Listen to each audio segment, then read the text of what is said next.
Good afternoon, everyone, and welcome to our webinar today, Identity Theft and Online Shopping. My name is Katie Metz. I'm with the National Disability Institute. I am the Director of Financial Resilience Center at NDI, and I also work on this wonderful project with the Illinois Developmental Disability Council. And I welcome all of you here today to really join us in this such an important topic, especially this day and in our virtual age, and as we maneuver through internet shopping and really looking towards protecting our identity. So with that, we'll get started. If you're listening to the webinar today, I want to note that the audio for today's meeting can be accessed using computer audio or by calling in by phone. So if you select computer audio, please make sure your speakers are turned on or your headphones are plugged in. If you do not have sound capabilities on your computer, or you just prefer to listen by phone, you may dial 1-929-205-6099, and the meeting code is 823-2237-6274. We do have real-time captioning today being provided during this webinar. The captions can be found by clicking on the CC button in your Zoom controls at the bottom of the screen. If you do not see the captions after clicking the button, please alert the host via the chat box and we'll work to troubleshoot for you. For submitting questions, we will take questions at the end of the webinar, but as we go through, please use the Q&A box to submit any questions you have during the webinar, and we will definitely direct them accordingly, either answering them in the Q&A box or saving them towards the end so our guest speaker can answer them for you as well. If your question is not answered for some reason during the webinar, or you're listening by phone and not logged in, you may also email your questions to kmetz@ndi-inc.org. Next slide. If you experience any technical difficulties during the webinar, please use the chat box to send a message to the NDI host, or you may email at kauenbach@ndi-inc.org. Please note the webinar is being recorded and the materials will be placed on the following websites, both at National Disability Institute at nationaldisabilityinstitute.org/resources/webinars, as well as on the Illinois Council on Developmental Disabilities website, www.illinois.gov/ICDD/default.aspx. Lots of letters there, huh? So real quick, if you have not heard of National Disability Institute and perhaps you're joining us for the first time today, just let me tell you, NDI was incorporated in 2005 as a 501c3 profit. We are the first national organization committed exclusively to championing economic empowerment, financial education, asset development, and financial stability for all persons with disabilities. NDI influences thinking and behavior through pioneering research, advocacy, policy development, training, and technical assistance with innovative initiatives. We really work to collaborate with hundreds of organizations throughout the country, from financial institutions and employers to government and community organizations. Our mission is to collaborate, innovate, to drive social impact, to build a better economic future and empower people with disabilities and their families so that they may build a better financial future, having access to the same opportunities so that they may achieve financial stability and independence as the same as persons without disabilities. And by doing so, we hope to really manifest our vision of a society in which people with disabilities have all the same opportunities to achieve financial stability and independence as people without disabilities. And we do that, next slide, through the work and the cooperation and the collaboration and the partnerships, such as wonderful funders such as the Illinois Council on Developmental Disabilities, who we've worked closely on over the last 2 years and will continue to do so by their generous funding to make sure that we're being able to provide this such important information to each of you today. So our agenda for today, we are going to talk about being smart consumers. What is identity theft? What are the common COVID-19 scams that are out there right now? What does phishing mean? What is fraud protection? How do I protect myself from these? And then we will save some time at the end for some questions and answers, as well as give you a few resources and opportunity to find out about announcements and webinars we have coming up in the future. So with that, I'm going to dive right into it and introduce my colleague, who is a program manager at the Illinois Office of the Comptroller and has generously agreed to present to us today. Marcus King is our presenter, and welcome, Marcus. I'm so excited to hear more about what you have to tell us about when it comes to being smart consumers. And you might be on, oh, there you are. Okay, hello, hey, thank you. I appreciate you having us. We really do, thank you. So today we're gonna go over smart consumers and what it means to protect yourself. There's a lot of fraud out there, and this presentation is really about identity theft. And right now with COVID, we've seen a rise of various different scams. You can go to the next slide. Next, please. We have various different, okay. ID theft facts. So this is factual information, and this just shows you how serious ID theft is. It has been reported that 44.25 million people had their IDs stolen.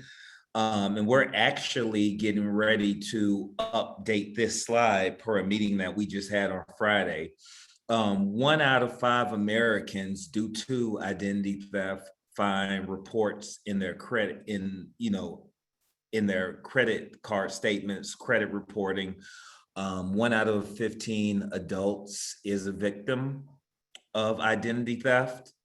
Over 60,000 people since January 1st, 2020 alone has reported being a victim of identity theft.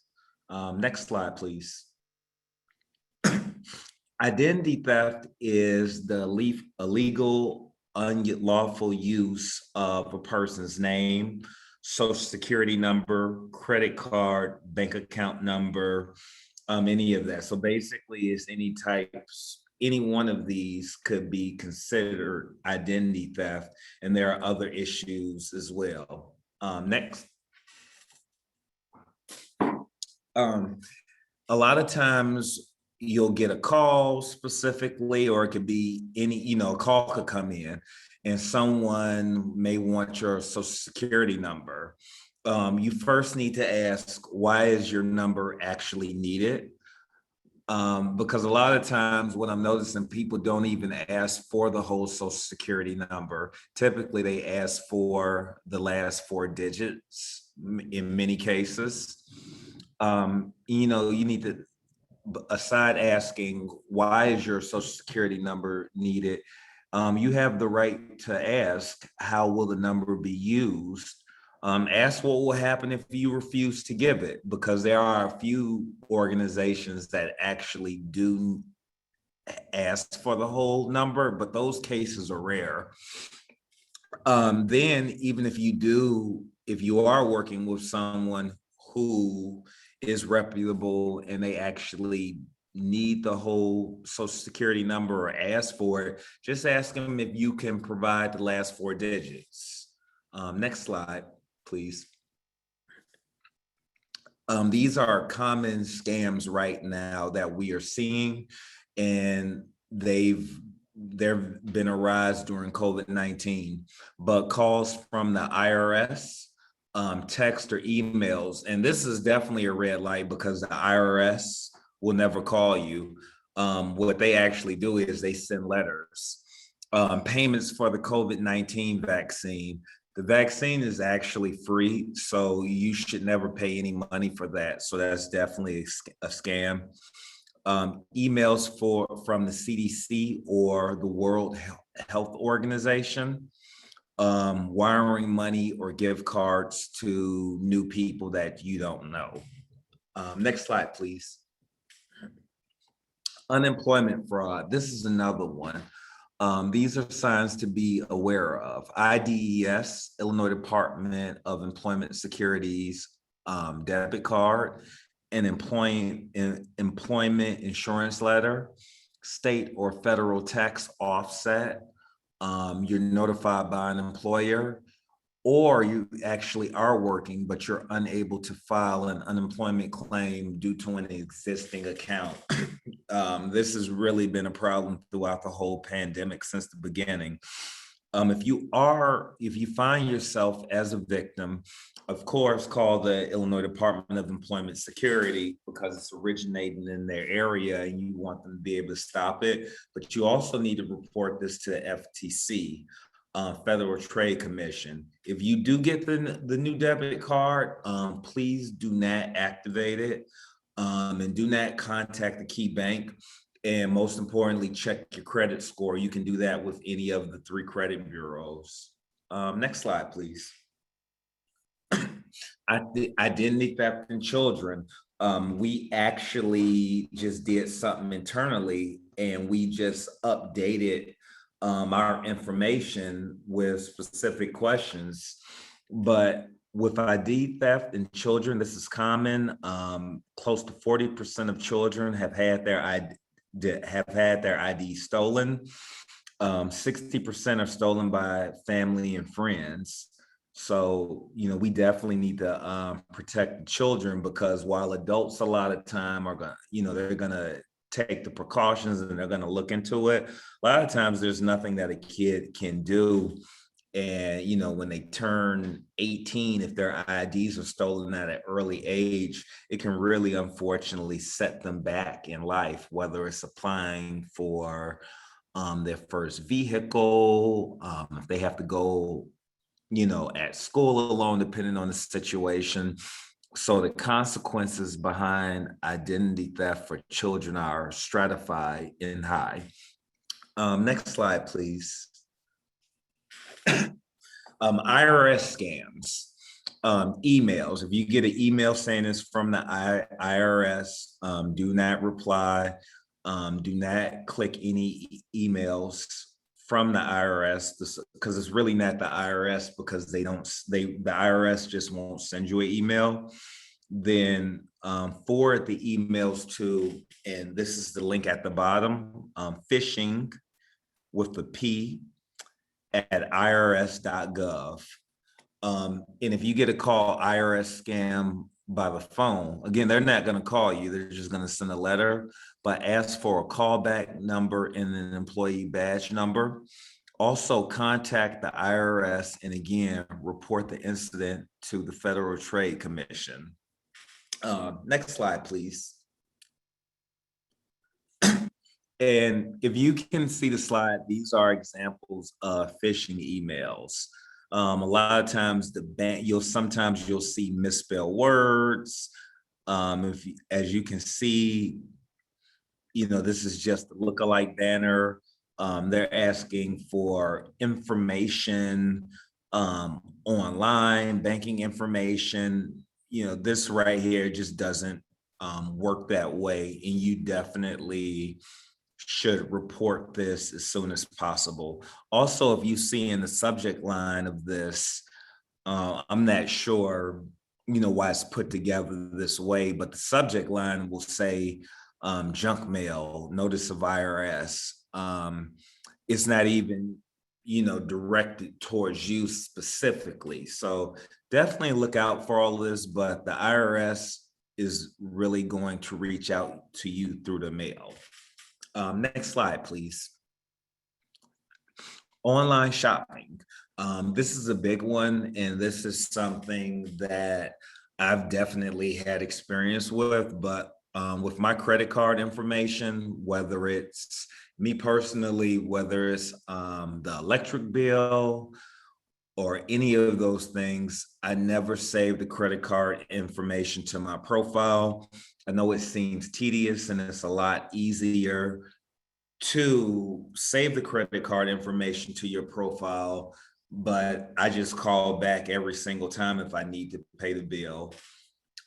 Because if they do get hacked, if your information is in there, you could fall victim to fraud. You could end up losing money that way, or, it's just really going to be a problem for you.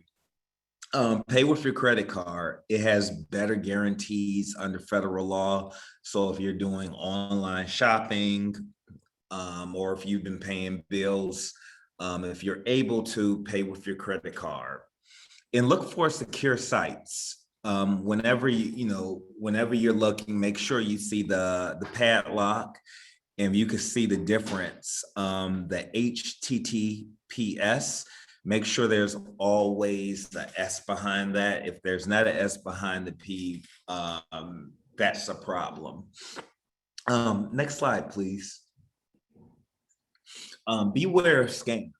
Again, during COVID, with everything going on right now, it's really picked up. Fake charities, if you're online, just different organizations, just make sure that it's a reputable organizations. Fake lottery, a lot of times you could get like an email or something telling you that you've won the lottery. We all would like that, but at the end of the day, if it looks too good to be true, it is too good to be true, especially if you haven't played the lottery. Cries for help. A lot of times, and one of my coworkers, she gives this an example. It could be a situation where a person can, get a message from a relative that's not even a relative, and it could just, basically say someone is hurt, a loved one is hurt, send money, they need help. Online sweethearts, that's another one. Like right now during COVID, like with online datings and so forth, you may not actually meet a person and they can be asking you to send money or something like that, or they could say they need money for various different things. So make sure you don't fall victim to that, particularly if you haven't met the person in person. Imposter scams. We see this a lot. This is another one that varies. It could be a person posing as a bill collector or any entity. So basically, anything that wants your information or poses as something else, make sure you get all the details on that particular person or entity so you can stay safe and guard your identity and your finances. Next slide, please. Be aware when online and using social media, and we went over this before. Research before shopping online or donating to a charity.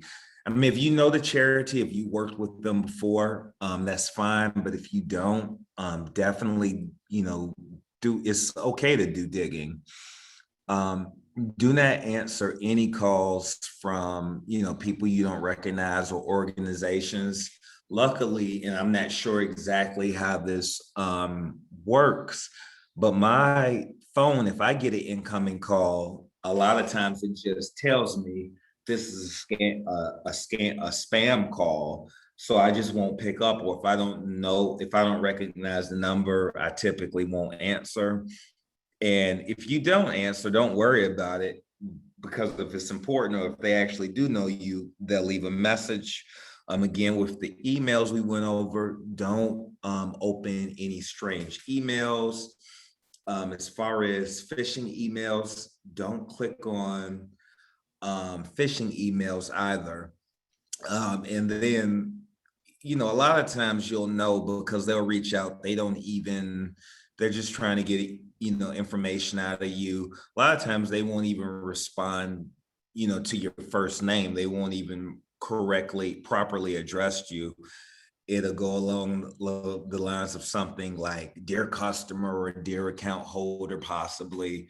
So yeah, definitely do not click on any phishing emails. And remember, if it seems too good to be true, it probably is not true. Next slide, please. Fraud protection. This is a big one. Add a fraud alert if your information is lost or stolen. A fraud alert is good for 1 year and it can be extended. It warns creditors to verify your identity before issuing any credit. Next slide, please. Freeze your credit, a credit freeze. This alerts creditors to potential fraud. It's indefinite until you cancel at any time. It's free for everyone through phone, online, or written letter. And this will not affect access to credit cards or your credit score. If you have a kid under the age of 13, you can actually do it for them too, because again, children, unfortunately, they can be victims of identity theft too, and the consequences can really last a long time if we aren't able to properly protect them. Next slide, please. When in doubt, check your bank account frequently, check your credit report, and again, do your research before you make any donations. We'll get to that. I just saw yours, but it's actually okay. How do you freeze your credit report? Okay, we'll actually get to that, but it's through one of the 3 credit bureaus, and I'll definitely make sure I get that information to you. That's in one of the upcoming slides. Check your bank account frequently. Check your credit report. Research before you make a donation. Next slide, please. Okay, I'm definitely go over these towards the end. Advice to seniors: be careful who is given power of attorney, who you give your power of attorney to. Record all doctor's appointments. That's another big one because with the doctor's appointments, you could be victim of identity theft, and someone could actually use your information and go to the doctor on their own. I know that's scary to think about as well, but it's true. Do not give personal information to strangers. And if in doubt, talk to family and friends about it. Next slide, please. How can you identify a scam? We went over different scams earlier. They're very stratified, and these are just basically our frequently asked questions. People just want to know how can they identify a scam, and we'll go over some more later. But earlier we went through the basic scams. How can you check your credit report? People want to know. And those are the credit bureaus, which someone actually asked about earlier, close to, and that ties in with the credit freeze as well. It's with the credit bureaus. What do you do if you keep getting scam phone calls? Depends on the calls. You can definitely reach out to the FTC. And what do you do if you get scammed? Depending on what it is, the Federal Trade Commission, Department of Employment Security, if it's the unemployment scam, but definitely reach out to those entities, but also your credit bureaus as well if it affects the credit. Next slide, please. And these are actually the credit bureaus, and I want to actually get to the question now. So she asked, how do you freeze your credit? Who do you contact? So these are the 3 credit bureaus, and I'm going to pause on these slides for a little bit so you can look at them and get the information. But it's Experian, TransUnion, and Equifax. These are their physical addresses, their PO box numbers. These are their phone numbers, and these are their email addresses.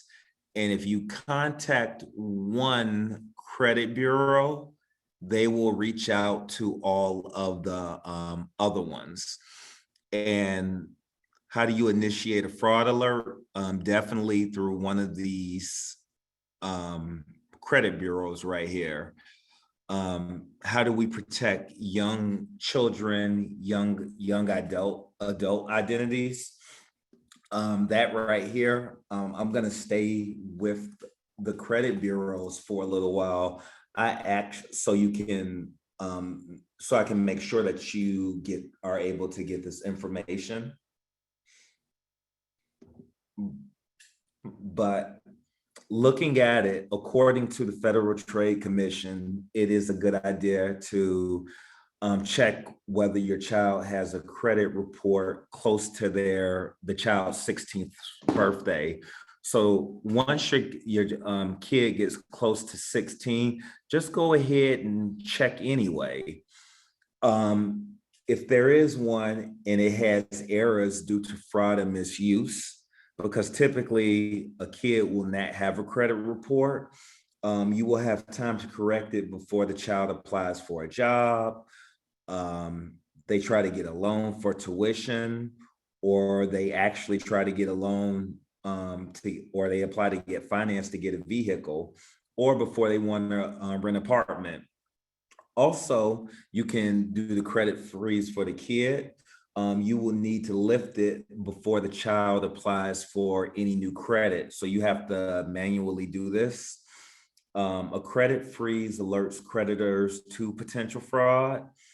This is indefinite and you can cancel it at any time. You should utilize this service to protect your child's identity. And according to the Federal Trade Commission, a person under the age of 18, as I said before, typically will not have a credit report unless fraudulent activity is present. To know if your child has a credit report, again, definitely call one of these three credit bureaus. And what they're going to want in relation to the kid to do this, you're going to need the child's birth certificate. You're going to need the child's social security number. You will need proof of address in the form of a utility bill, insurance statement, or a credit card bill, and a government ID or driver's license. But that's really a good step into how you would actually protect them. And I noticed someone asked about information on being able to see this information. I know the organization actually has something, and I believe I did leave them with some handouts. Next slide, please.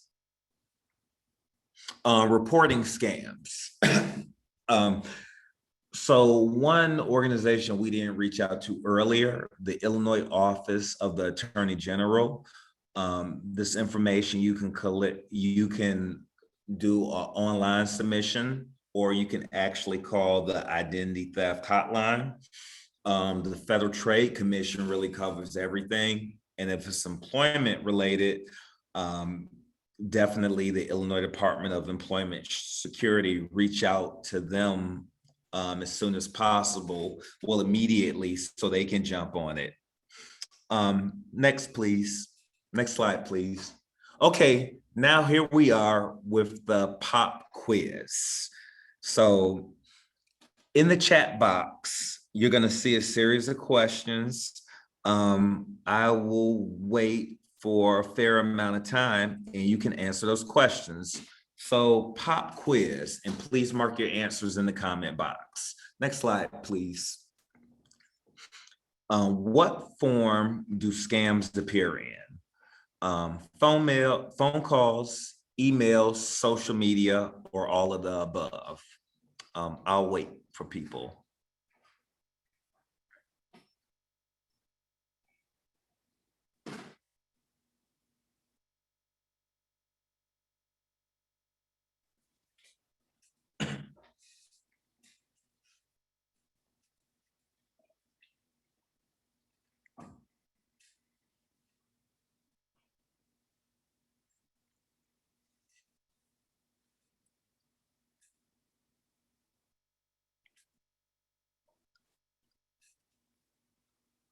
Okay, it looks like just about everyone. I just don't want to leave anyone out. So I'm gonna wait a little bit longer. Yep, because a few people are still responding. Yep, and the answer is D. All of the above: phone calls, email, social media. We talked about that with our fake scams. You know, fake organizations donate to me. You can see that a lot on social media now as well. So make sure, as opposed to just the emails and phone calls. So yes, you all are correct. I believe everyone got that right. So the answer is D, all of the above. Next slide, please. What is a fraud alert? Tool that manages your finances, a tool that sends alerts to creditors and lenders, a tool that saves your password, a tool that protects you from viruses.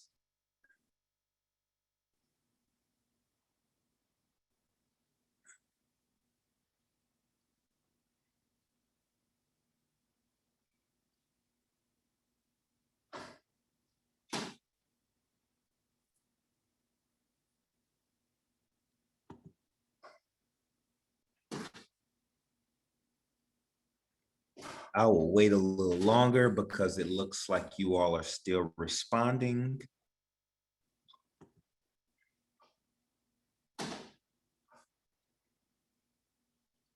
Yes, that is correct, everyone. The answer is B. A fraud alert is a tool that sends alerts to creditors and lenders.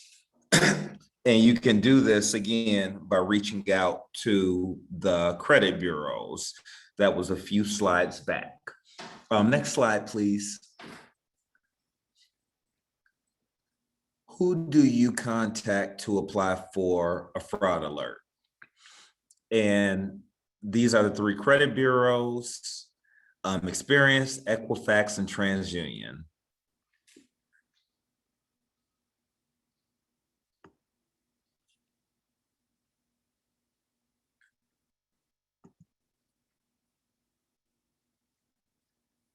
Yes, D, that is correct, everyone. D, all of the above. Next slide, please. What is a credit freeze? A, an identity theft game. B, a federal department. C, a tool that protects your credit. D, an informational class.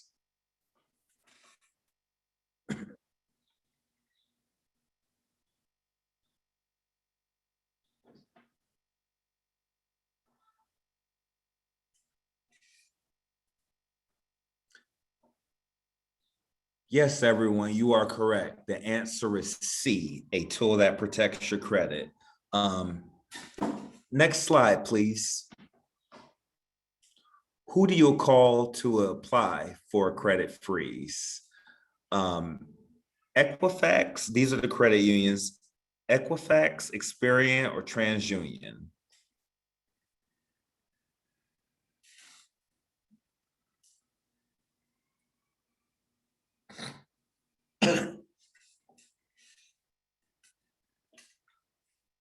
Yes, everyone, you are all correct again.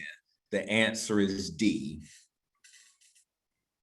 Next slide, please. Hello? Oh, next slide, please. The answer is D.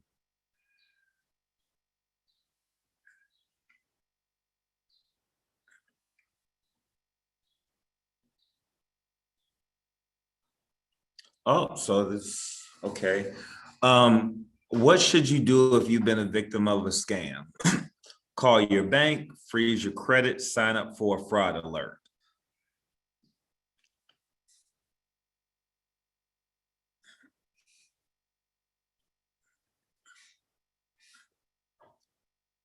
Yep, the answer is D, all of the above.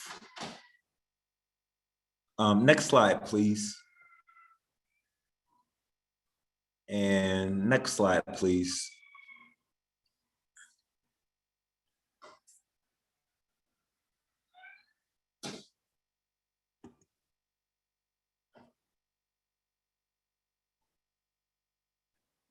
All right. So Marcus, I think you wrapped up your presentation. Are you ready for Q&A? Yes, absolutely. Okay, great. So just really quickly, the website, if you're online, you'll see we will, I think I put in the chat box, or Q&A as well, we'll put it in the chat box. All of our webinars I mentioned in the beginning are recorded, so we will have them available online within 5 to 7 days approximately. And so you can go to nationaldisability.institute.org/resources/webinars. That will be able to find these, find this webinar and all this great information. So Katie, if you next slide, we'll move on to our Q&A. So we have quite a few questions here, Marcus, and so I will facilitate those for you and you can answer them as we go. So great. the first person asked about, why do you do both? Why do you freeze your credit and do a fraud alert? Oh, because they are different. So with the credit freeze, it alerts creditors to potential fraud, and it's indefinite, and you can cancel it at any time, and it applies to children. So the function is slightly different between the two. And then, so a follow-up question, can you do a credit freeze as a guardian or as a financial power of attorney for someone else? Yes. Again, though, it's just through the credit bureau. So the answer is yes. And as far as the question, as far as the power of attorney for the child, as long as you do have all of the information, that works. And I think something that I didn't mention earlier, I'm not sure, because there's a lot of information that we have to go over. But when you reach out to the credit bureaus, you can actually call, or you can send mail. So they typically have PO box numbers. So you can, you can do either or works.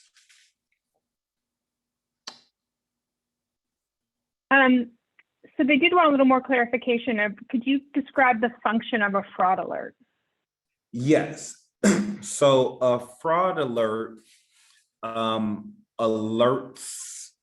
So a fraud alerts. So if you've been a victim of identity theft, if you add a fraud alert, it alerts creditors before they issue any new credit.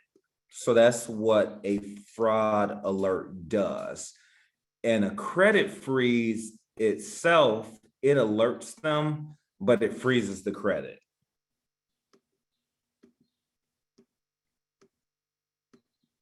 And then the other individual wanted to clarify that the question with regard to, can you provide a credit freeze or a fraud alert for an individual with a power of attorney or as a guardian? That was the question, was directed for an adult. So if you have a power of attorney or you're guardian of an adult, they're asking, can you still freeze credit for someone else?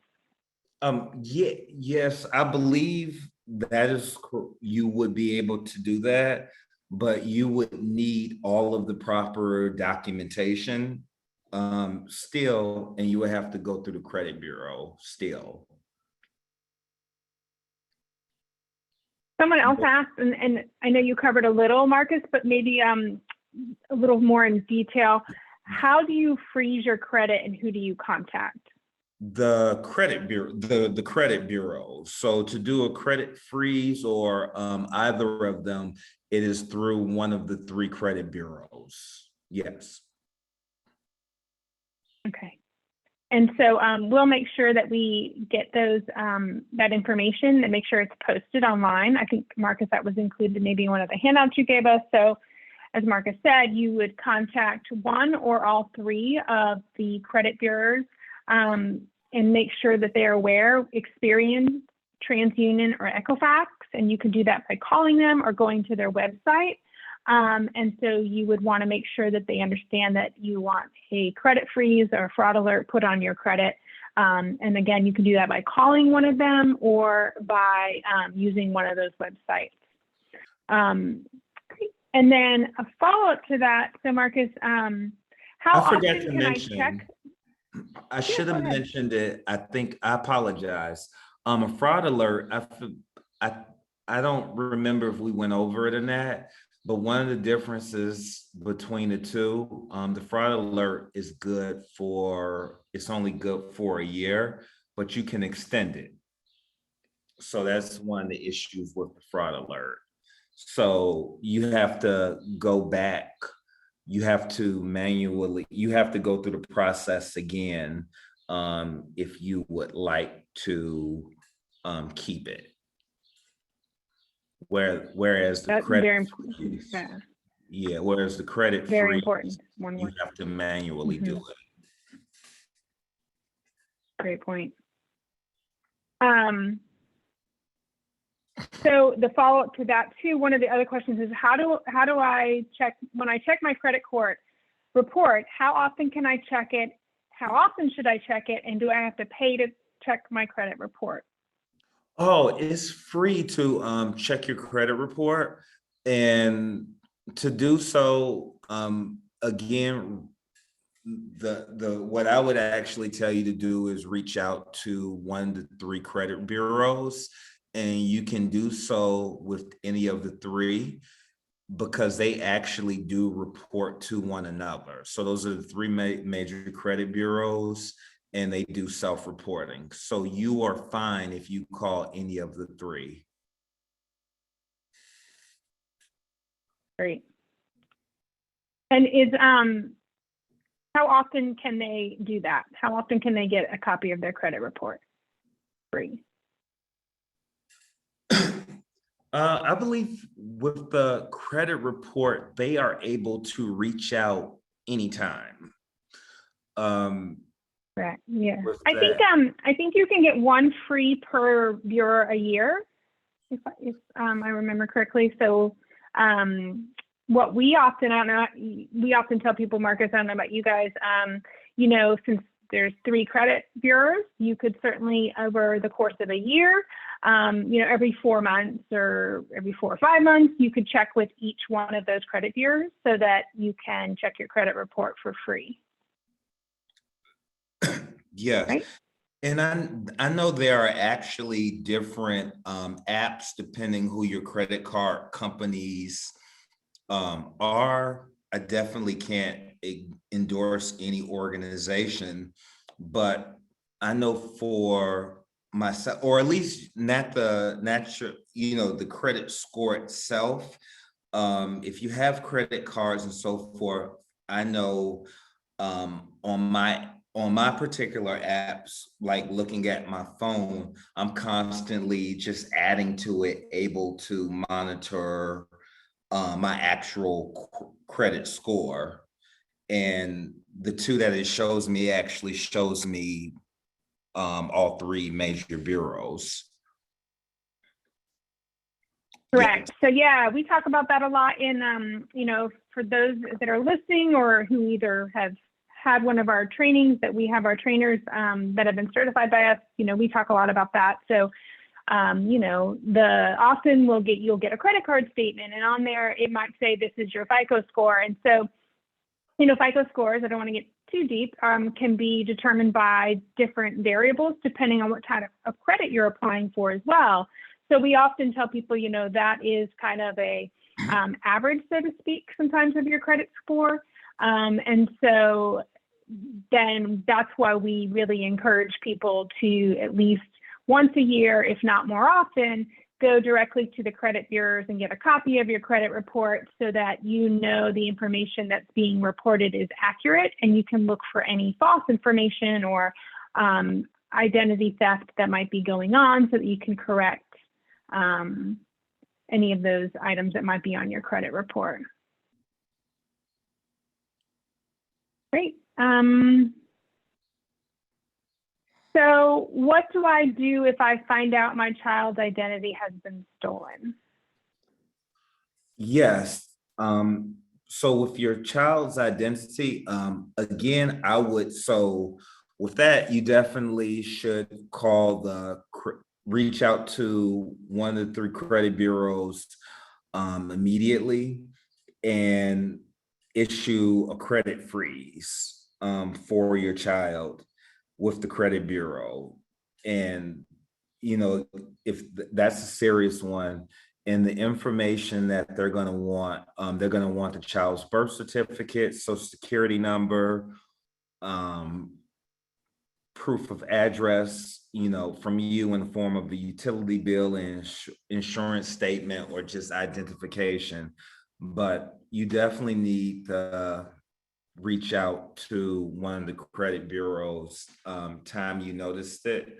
Also, if your child has been a victim of identity theft, you should immediately report that. Reach out to the FTC, Federal Trade Commission. And, if you're in Illinois, in addition to taking that route, the Illinois Attorney General's office, you can reach out to them as well.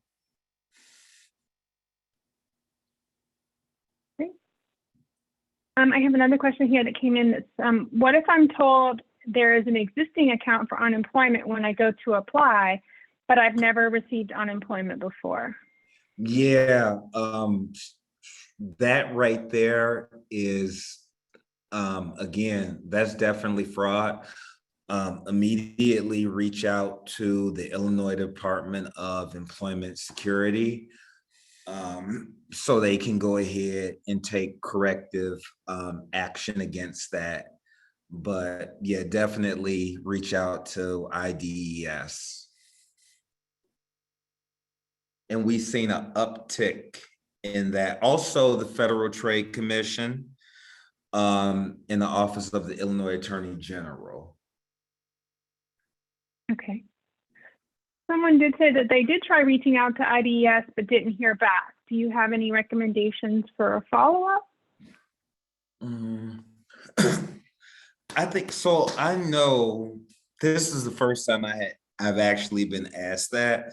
I know that is a state entity, it's a state agency that falls under the jurisdiction of the Office of the Governor. So I know they have a constituent services office in Springfield, and I know you could reach out to them. But again, I would try to get back in touch with IDES.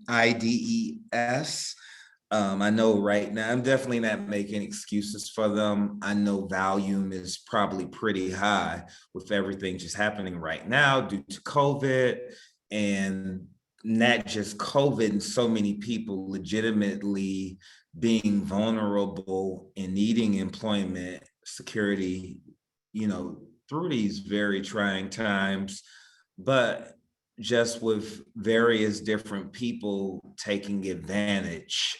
It's unfortunate, but we're always going to have people who take advantage. So if you get that again, I know it's frustrating, but definitely try to reach out to IDES. Again, the governor's office, because IDES is a state agency under the governor's jurisdiction, but I know they have a constituent services in Springfield. And aside from that, the Illinois Office of the Attorney General, you can reach out to them as well, and you can report it to the Federal Trade Commission too. Yes. So you definitely have options, and again, it's unfortunate you have to deal with that.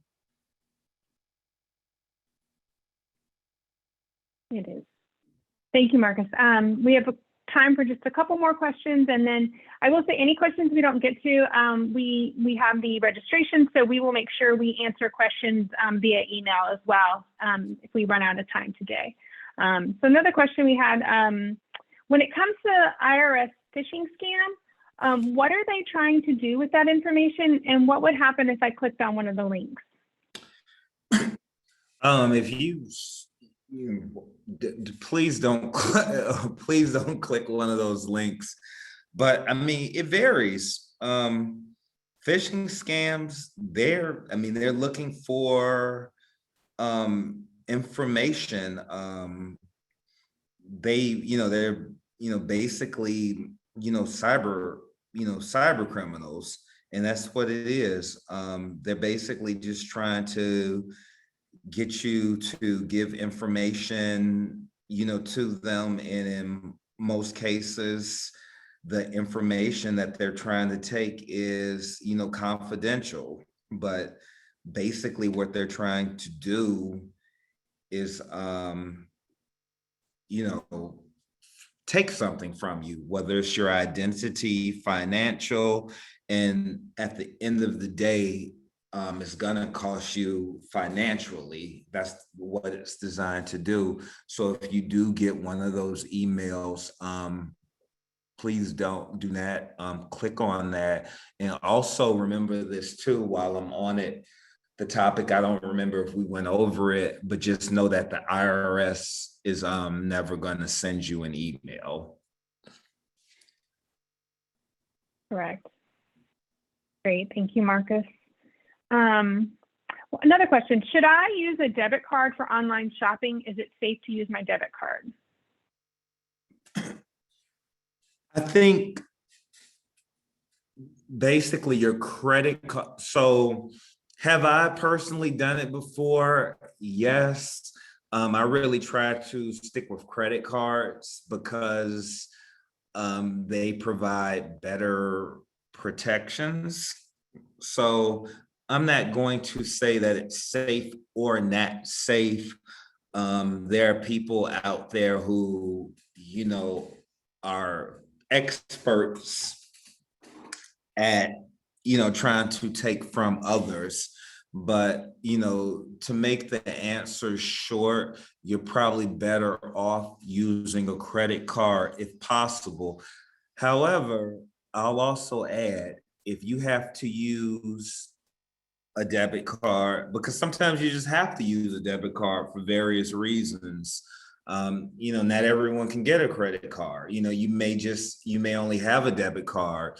But whether you use a debit card or a credit card, if you have to pay online, no matter what the organization is, I would recommend, and I know the Federal Trade Commission recommends, per their guidance, not to have any of that information stored.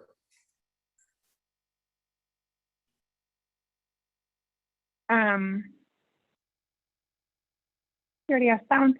And I think we have one more and then we'll wrap up. And then, like I said, we'll get to the other questions that we didn't get to today. We'll make sure that we get those answers posted or directed to everyone who asked them. But I see a lot of shopping opportunities on social media and Facebook. Is it safe to shop right from Facebook and click on those links?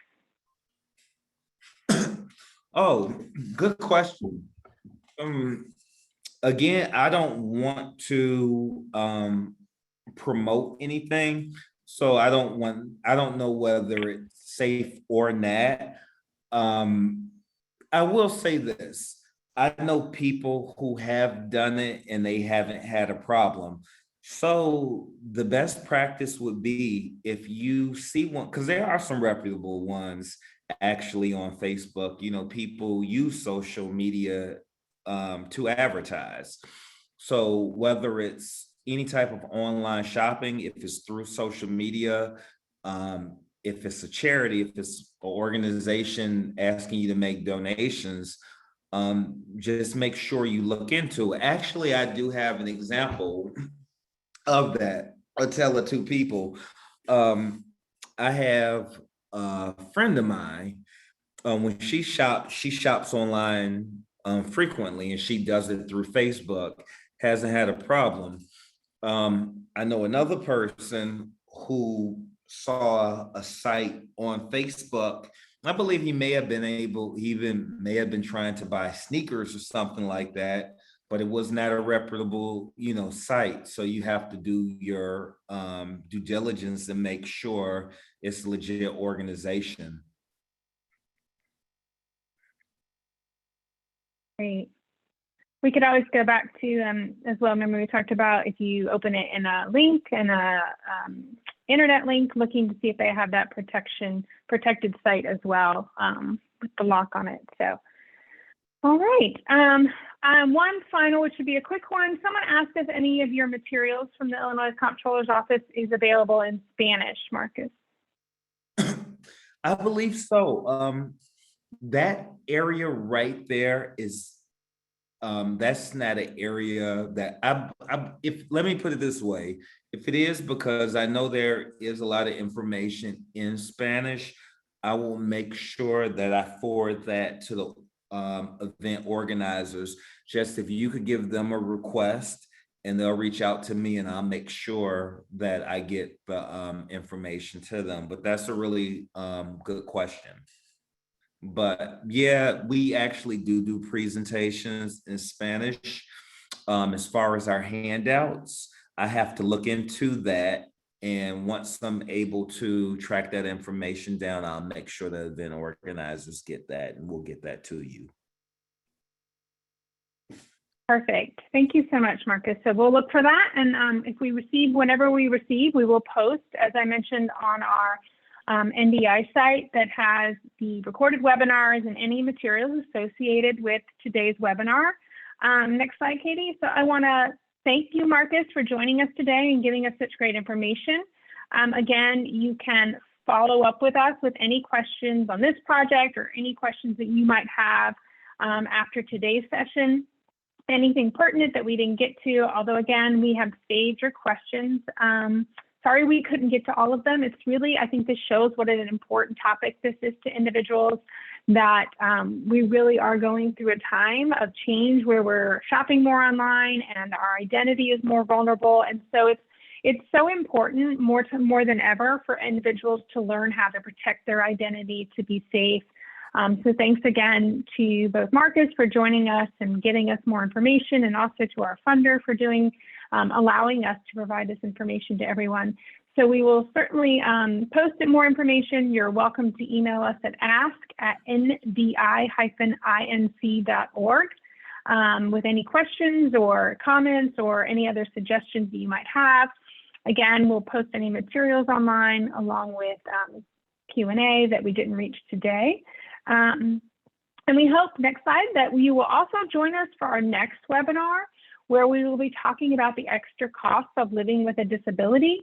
That will be on June 16th. Mark your calendars, 11 a.m. Central, noon Eastern. And we'll really talk about our recent research regarding the out-of-pocket expenses that go and really weigh on household finances when it comes to persons with disabilities and their families. And we'll also talk a little bit about how you can maybe make a budget to help kind of offset some of those costs and work towards saving for some of the costs as well. Next slide. And finally, once again, I want to thank our funder, Illinois Council on Developmental Disabilities, for really providing us the opportunity to provide Illinois with more information around financial wellness for persons with disabilities and their families. Again, if you have any additional information, comments, questions, you're welcome to reach out to us at NDI, and we look forward to seeing you on our next webinar. Thank you, everyone, for joining us today, and have a wonderful afternoon.